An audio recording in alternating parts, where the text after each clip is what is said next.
Mahigpit na seguridad ang ipinapatupad ng La Trinidad Police sa siyam na sementeryo ng bayan ngayong Undas. Tinututukan din nila maging ang trapiko. May report si Ala Sunduan ng PTV Cordillera.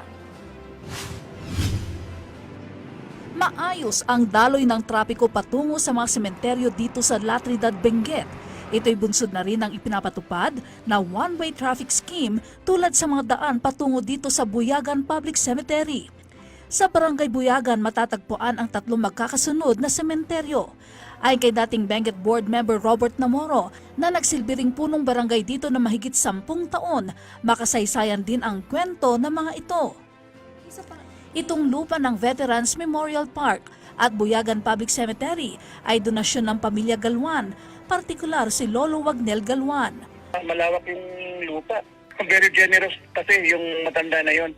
And noon, history, wala pang bahay-bahay dito. Malawak yung lupa. Makasaysayan naman ang Veterans Memorial Park dahil sa ang kauna-unang inilibing doon ay si dating Benguet Governor Bado Dangwa.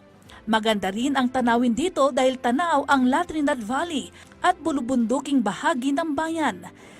Samantala, bago pa mag-alas 6 ng umaga, ay nakadeploy na ang mga kapulisan sa mga sementeryo ng La Trinidad, katuwang ang mga volunteer groups upang matiyak ang maayos at payapang undas.